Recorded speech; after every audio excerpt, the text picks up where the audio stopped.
तेरी बेटी शैला को भी तेरी हुजूरी में लाना खुदावन। तू खुदावन उसके बंदवाल को खोल खुदावन, उसके दिल को खुदावन तू खुदावन बिल्कुल खुदावन ठीक कर दे खुदावन। और जो भी खुदावन वेन्स और आर्टरीज और कॉर्पसल्स खुदावन जो बंद है खुदावन तुम्हें खोल दे खुदावन। और खुदावन तो अपनी बेटी को नया दिल दे खुदावन। इस तरह खुदावन इन छोटे बच्चों को भी छू खुदावन, इन्हें भी खुदावन तू बरकत बख्श खुदावन। जिस तरह तूने कलाम मुक़द्दस में अपने शागिर्दों से कहा कि छोटे बच्चों को मेरे पास आने दो, उन्हें मना ना करो खुदावन। तो खुदावन इन बच्चों को भी खुदावन बरकत बख्श खुदावन, जो अभी से खुदावन तेरे कलाम को सुनते हैं, उस पर अमल करते हैं।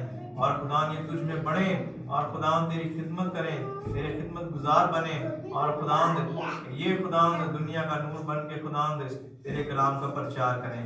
प्यारे खुदा तू मेरी इस दुआ को सुन कबूल फरमा। खुदा मांगता हूँ तेरे प्यारे बेटे अपने खुदावन यीशु मसीह के वसीले से, आमीन। खुदा ने हमें सिखाया, ऐ हमारे बाप तू जो आसमान पर है, तेरा नाम पाक माना जाए, तेरी बादशाही आए, तेरी मर्जी जैसी आसमान पर पूरी होती है जमीन पर भी हो।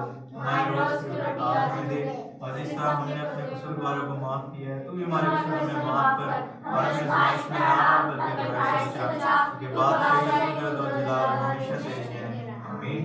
कलमात बरकत।